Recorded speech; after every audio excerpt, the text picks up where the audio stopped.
Bismillahirrahmanirrahim. Alhamdulillahi Rabbil Alameen. Wassalatu wassalamu ala Rasulihil Kareem wa ala alihi wa ashabihi ajma'een. Assalamu alaikum wa rahmatullahi wa barakatuhu. It's my pleasure to Well, welcome. Wa alaikum assalam wa rahmatullah. It's my pleasure to welcome you to IU's Department in Orientation session for Spring 2024 semester. On this note, I would like to welcome respected Dr. Morena Ola as the head of the Department of Education. Assalamu alaikum, Dr. Morena.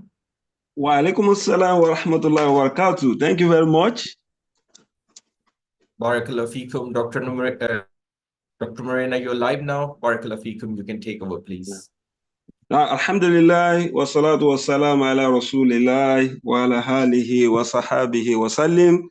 All praises and adoration are due to Allah subhanahu wa ta'ala, the most gracious, the most merciful. We thank Allah for giving us the opportunity to witness today. And we want to use this medium to congratulate our prospective students to the Department of Education, where we train individuals to be able to impart knowledge into the incoming generation. Alhamdulillah, we want to give you a brief discussion as regards to the spring 2024 semester.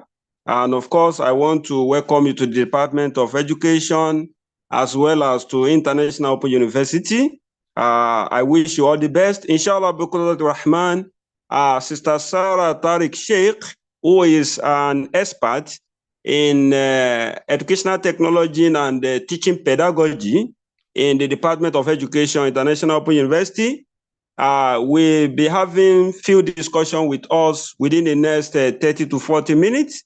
I want you to also listen to her, and then you should listen attentively so that inshallah, you are going to gain a lot of things from our discussion. Sister Sarah, Bismillah.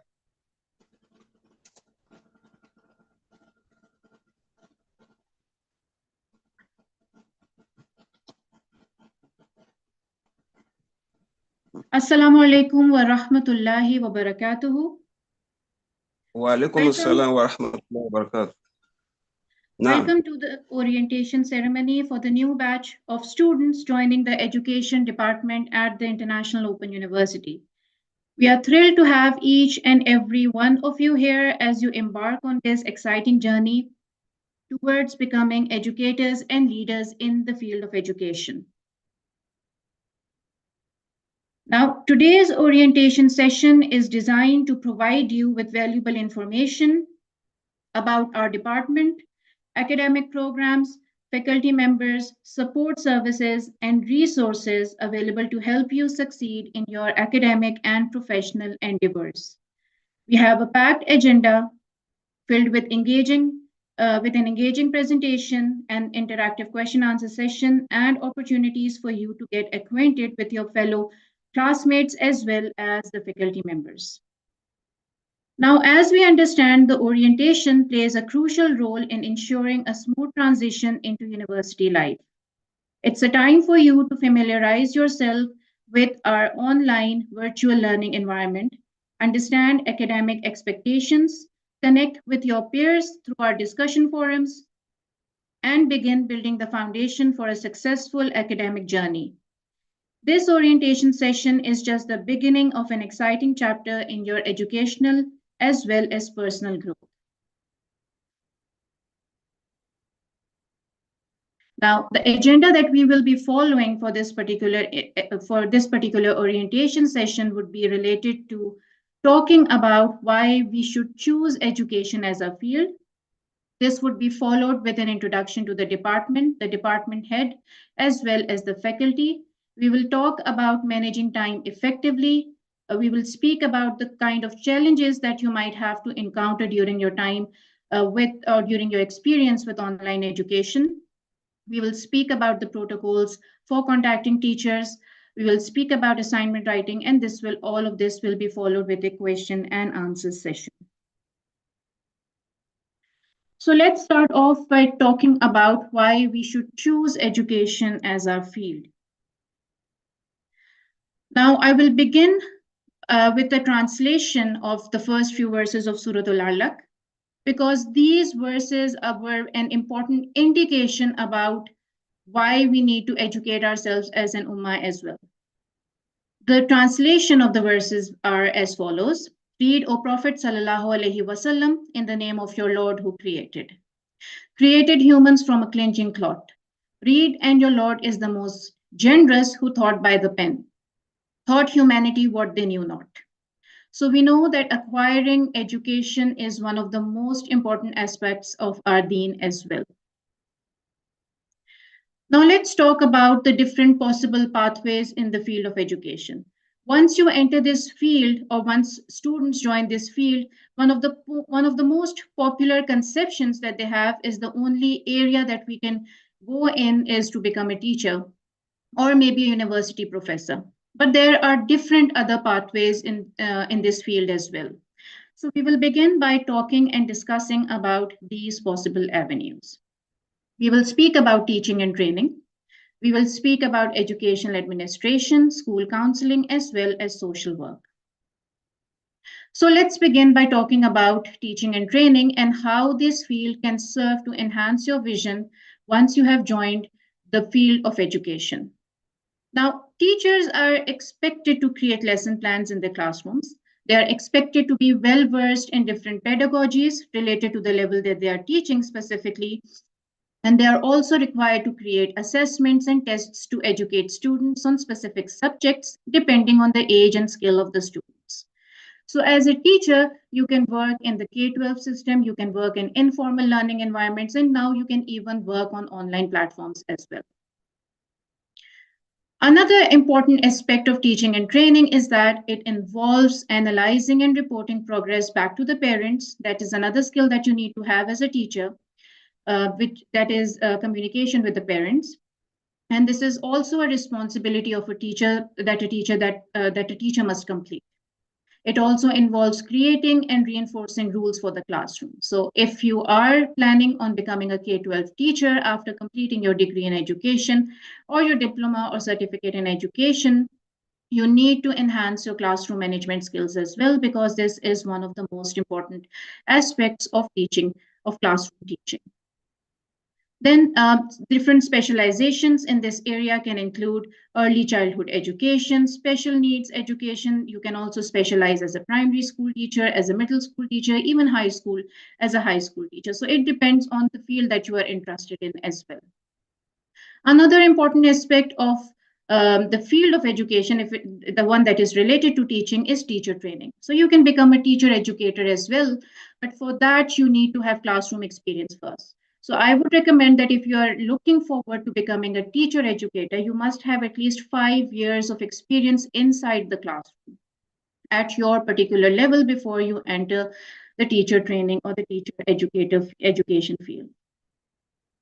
Another important venue, or another possible venue that you can opt for once you have completed this degree or this program, is that of educational administration. Now, an education administrator is responsible for all administrative duties at school, including the budgets, schedules, disciplinary actions, as well as event planning. Potential job options for an educational administrator could include the job of being a principal, a vice principal, or a dean, but you can also extend into areas such as advanced curriculum planning. But then again, for advanced curriculum planning, you need to have classroom experience as well, because you need to place yourself in the shoes of the teachers to understand what strategies do work inside a classroom and which strategies are, we can say that true in theory only.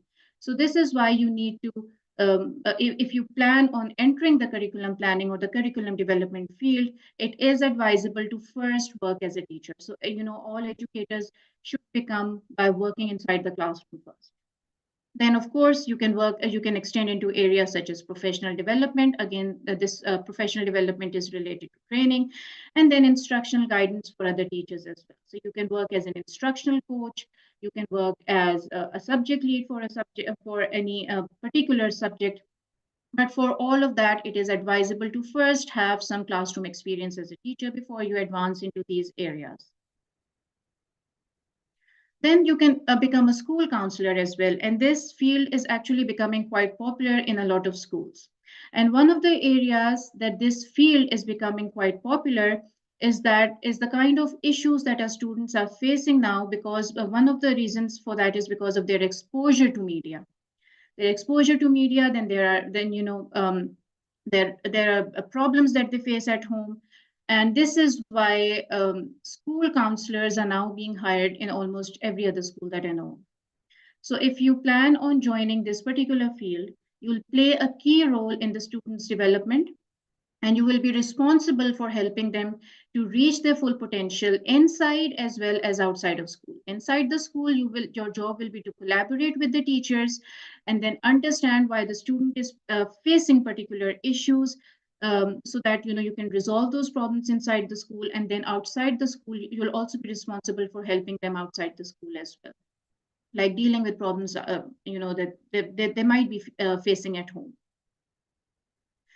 So a school counselor's job responsibilities include listening to the concerns of a student in an academic as well as in an emotional sense, aid students in processing problems, creating plans to resolve certain kind of issues, and assist with college or employment opportunities to help a student succeed in life. So this depends also. By looking at the last sentence on the slide, we can conclude that school counseling can be of two types. In the first type, you might opt to become a student well-being counselor. And if you opt to do that, then your responsibilities would include listening to the concerns of the students, help them to resolve whatever kind of issues that they are facing inside and outside of school, which might be having an impact on their academic performance. And then, of course, another part of being a school counselor could be, you can help with college or employment opportunities in order to help a student succeed in life. Then you can also go for social work. Now, social workers who are well-versed in the field of education, they work with teachers and they work with school administrators to identify behavior issues in students that might lead to aggressive behavior, bullying, or absences. Again, this work is linked with social counseling or with school counseling as well. But then social workers, they actually belong to maybe non-governmental organizations that might be working in the areas, and then they opt, or sometimes they also adopt a school because they want to help the administrators to identify certain behavior issues in students, and then help provide them with assistance in regards to that. Then they can also work with the students as well as their families to address the root of the problem and develop strategies to improve students' academic performance and social development. And then, of course, as a social worker, then we have social workers. For example, in our country, we do have social workers who have opened up street schools for children who are usually found begging, or found in certain, working in certain or maybe living in slum conditions. So social work can extend beyond the school, or maybe working with school administrators. It depends on how you want to apply the skills that you have learned during your stay, or during the duration of the degree of education.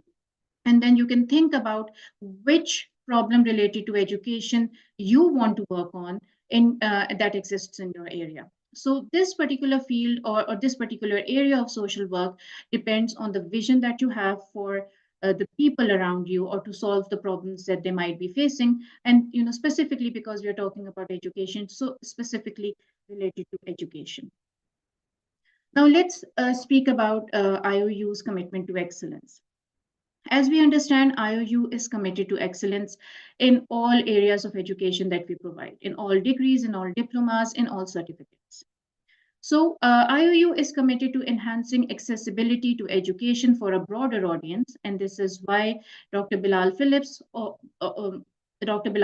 opted for this online platform, so that we can have quality education material accessible, so that we can make quality educational material accessible to a broader audience. Furthermore, another one of IOU's visions includes reducing obstacles to high quality learning experiences, because making something available online for a reasonable cost then reduces obstacles that students might face in acquiring high quality learning experiences. Another one of the features of IOU's educational system, or the VLE, is that it fosters the exchange of expertise, knowledge, and resources through the various discussion forums that we have, through the live sessions that we conduct, as well as by contacting the teachers through different media. Now let's talk about the different programs that are being offered in the Department of Education. We have the Bachelor's in Education degree that that is offered in the hybrid system as well. We have the Master's in Education degree, which is a research-based master's. We have a diploma or an associate in education. Then we have a certificate in education, and then we have the PGCE degree as well as the PhD degree, which are to be launched. Now, let's talk a little bit about the credit calculation that you might be wondering about. Now, the full-time study permits the students to register for modules totaling a maximum of 60 credits, which is 600 notational hours per semester. And then we have the part-time study, which permits the student to register for modules totaling a maximum of 40 credits, which includes 400 notional hours per semester. Now, you can opt to become a full-time student or a part-time student, depending upon the kind of commitments that you have. But this is the point where I would like to advise you to actually look at the kind of circumstances that you are in before you decide to opt for a particular stream of study. If you want to become a full-time student, then you have to give all the courses full-time attention. If you feel that the part-time stream suits you more, then this is what you should go for.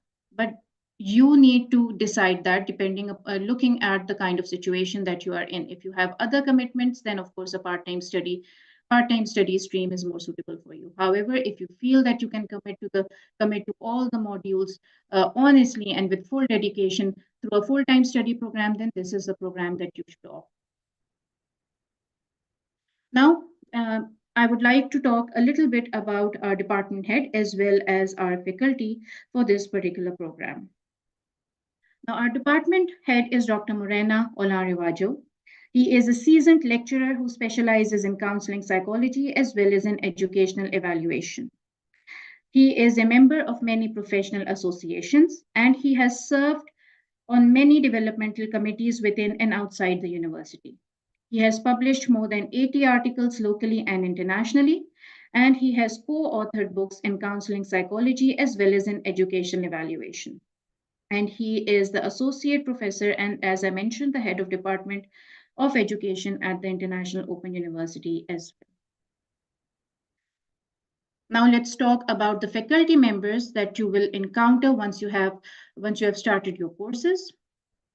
Now we have our faculty actually comprises of a lot of members.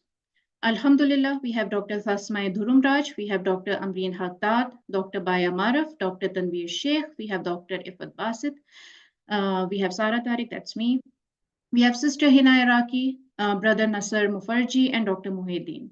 Now, all of the faculty of the Department of Education is qualified in their areas of expertise. We have experts in the areas of educational technology, in educational psychology, in teacher education, as well as in the teaching and learning of English language.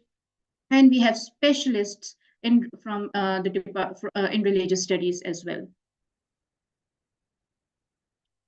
So let's talk a little bit about the methodology. Now, because IOU, the International Open University, is an online platform, so you will be accessing your modules and your courses from our virtual learning platform.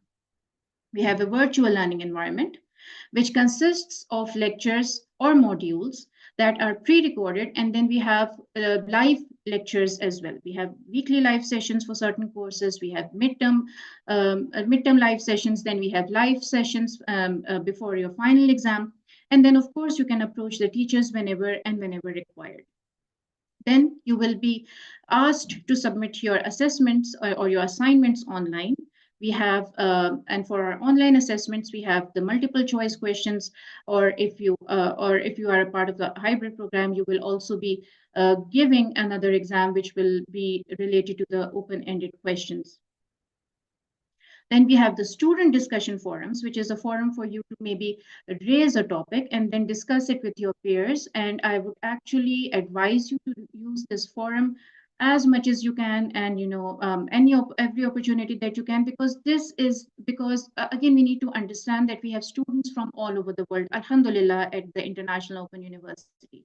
And when we have students of such diverse backgrounds, then the thought exchange that might take place on these discussion forums will benefit you, because then you will learn about students, the cultural backgrounds, as well as the religious backgrounds, and the kind of diversity that the International Open University brings can actually be enhanced if you use these forums for discussions on a regular basis. And in addition to this, we also have the Ask the Teacher forum, where you can post a question for your teacher, but then of course you can also email the teacher if you have a query. Then for the grading requirements, if you for a passing grade, you'll have to score 50% or above. And then if you score like between 80 to 100%, then you get a grade where you will be, and in this case, you will be assigned a passing grade with a distinction. Now, for the graduation requirements, to earn a bachelor's degree, students, you will be required to meet the following requirements. The first requirement is that you'll have to complete the minimum of 480 credits of the program within the minimum study period of 4 years. You will also have to satisfy the practicum requirements as specified in your degree or any other stipulations as published by the Senate. And then, of course, you can check, contact your teachers if there are any additional requirements that you'll have to meet for completing a course as well. Now, this is one of the most important things, because this is an online platform, you will have to, it's better if you try to maintain a communication channel, if you develop a proper communication channel between yourself and with your course teacher. But then, of course, when you're contacting your teachers, there are certain protocols that you will have to follow. So let's discuss some of these protocols. Now, the contact here should be made through the official IOU channels only. That is, you can use the IOU, the email address of the teacher. You can use the Ask the Teacher forum, or you can contact the teacher through phone calls or through WhatsApp as well, but during that particular teacher's office hours only. So do check the office hours for the course teacher, and you'll find these office hours on the particular course page as well. Then the faculty members should not be called outside of the office hours, because of course we have to respect our teachers as well. And this is also particularly because we need to keep in mind the difference in the time zone. So for example, if you are a student from Pakistan, let's say, then you have to keep in mind, and if the teacher for your course is maybe from Nigeria, then you need to keep that time difference in mind. And then, of course, the queries and discussions should be through the official channels only, as I mentioned, and that is through the emails as well as through the discussion forums. And then the faculty members should only be contacted for issues related to the course materials. So if you feel that there is an issue with the reading material that has been provided on the course, or if you feel that you need to clarify a concept with the teacher, or if you feel that you are not getting the course or you need extra help, so anything that is related to the course, you can contact your teacher or the faculty member for that. But of course, then your discussions have to remain within a certain respectable exchange. You have to maintain that respect for your teacher as well. And then when you are contacting your teacher, because one teacher might be taking maybe 4 courses. So when you contact your teacher with a query, make sure that you mention your student ID, you mention the course name, because sometimes there are students who do contact the teacher, but they don't mention the course name, and then there is again an exchange of emails back and forth until the course name is clarified.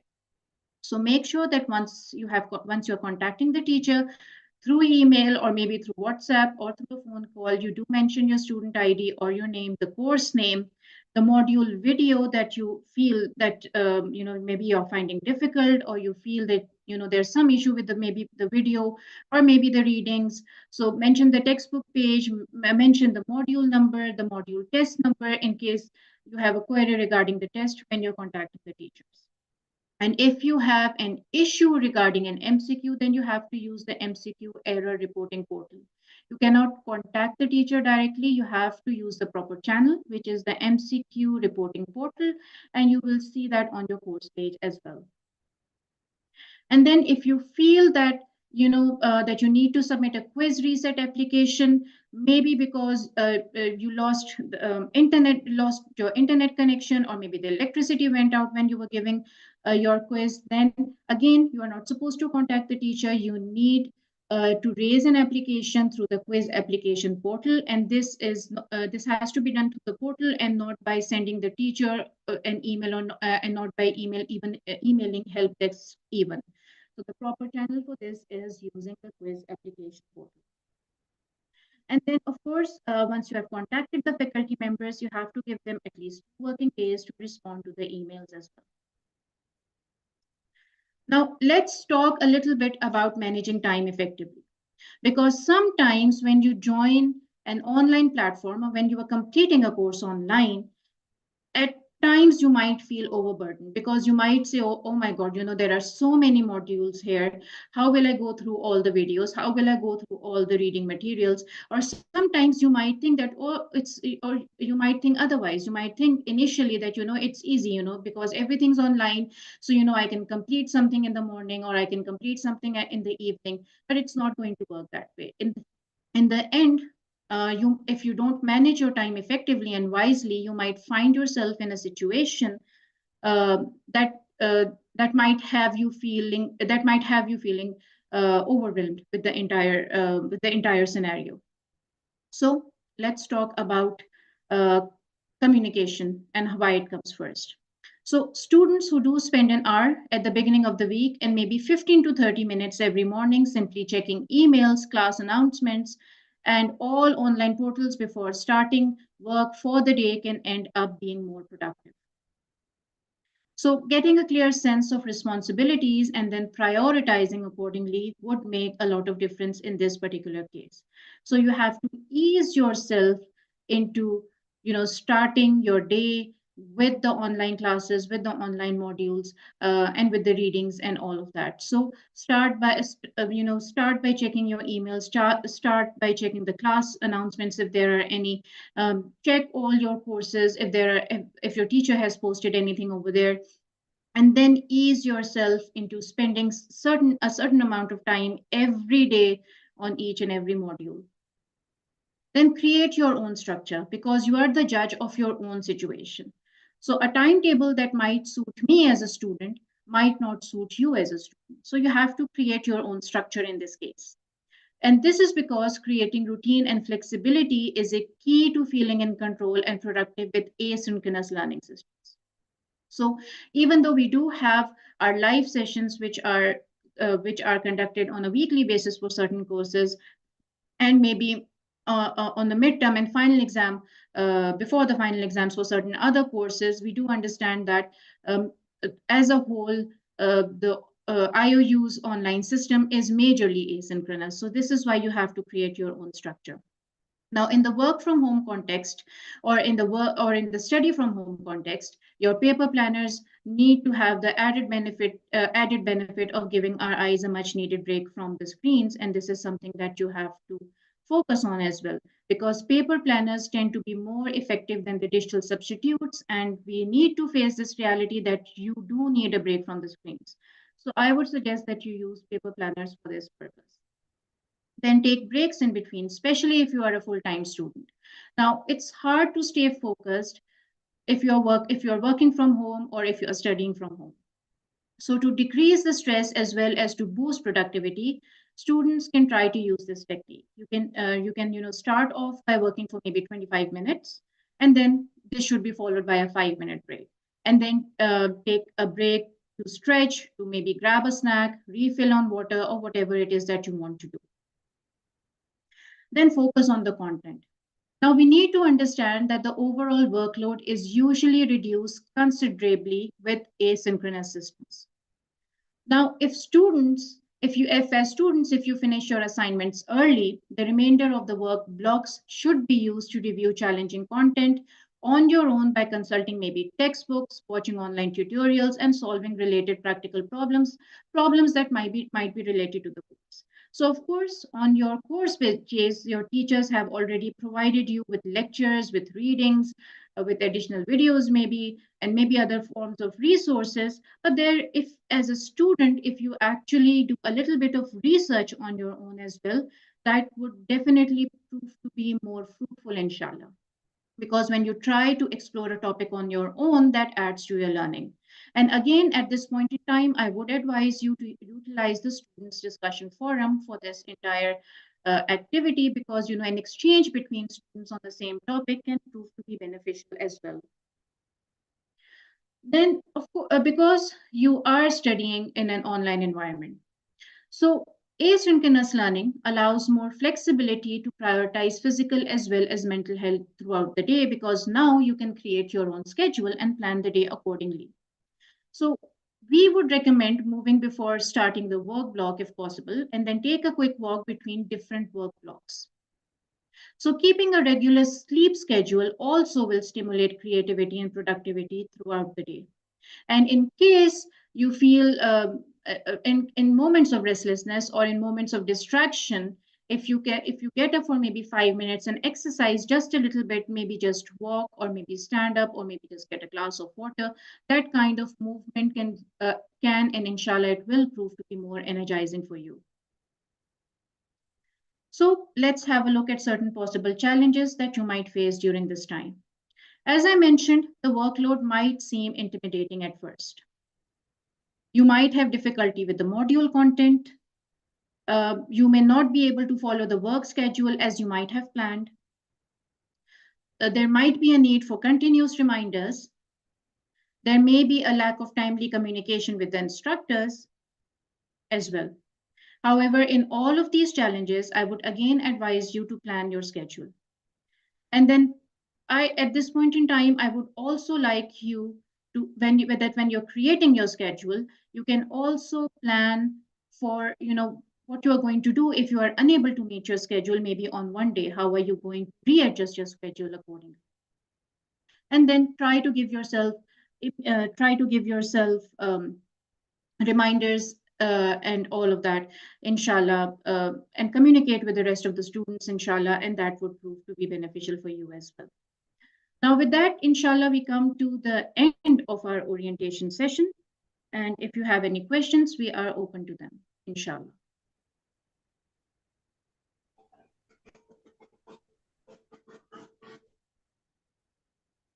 Yeah, thank you very much. Yeah, inshallah, student Afia, any questions from the live session? We are ready to answer them. Yes, Jazakallah khairan, Barakallah fikum, Sister Sarah, Dr. Morena.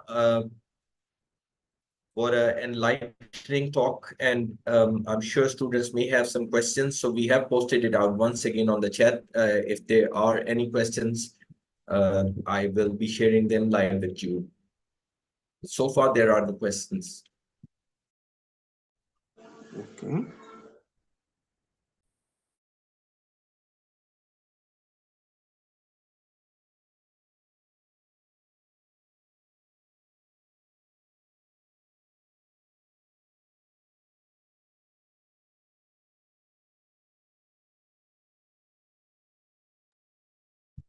Once again, my dear students, brothers and sisters, this is the right time to ask any questions that you may have while your head of departments and the faculty members are here.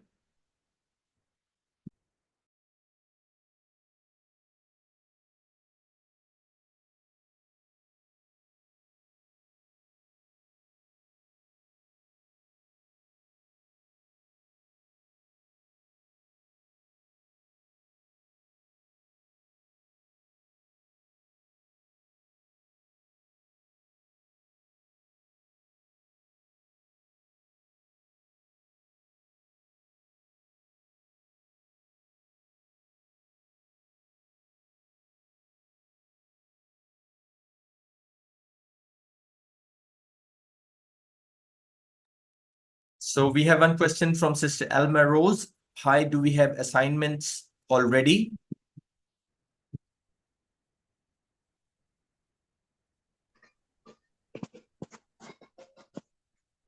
Yeah, that we have assignment already. Yeah, it's a question about assignments if they are being issued already.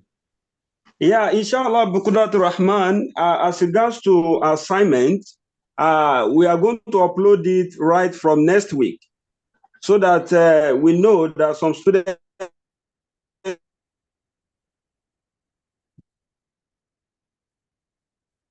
are still registering for their various. Once some students joining the registration will be complaining. So by next week,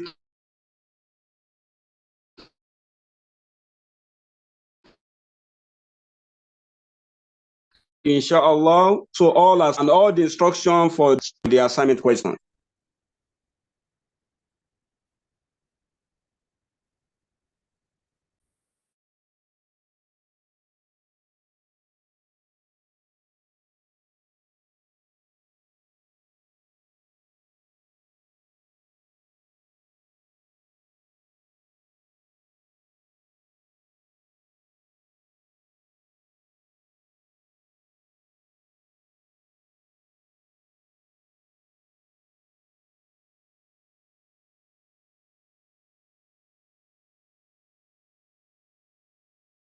So Dr. Moreno, seems like there are no more questions and answers to be answered.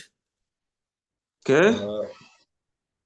Yeah, so with your permission, should we continue or? Yeah, thank you very much. I think we can call it a day so that Okay. Jazakallah khairan. yeah, thank you very much. Jazakallah khairan. Jazakallah khairan. No. May Allah bless you with beneficial knowledge and success in both worlds. May Allah make it easy learning for you students. And subhanakallahumma wa bihamdik wa ashhadu an la ilaha illa ant astaghfiruka wa atubu ilayk.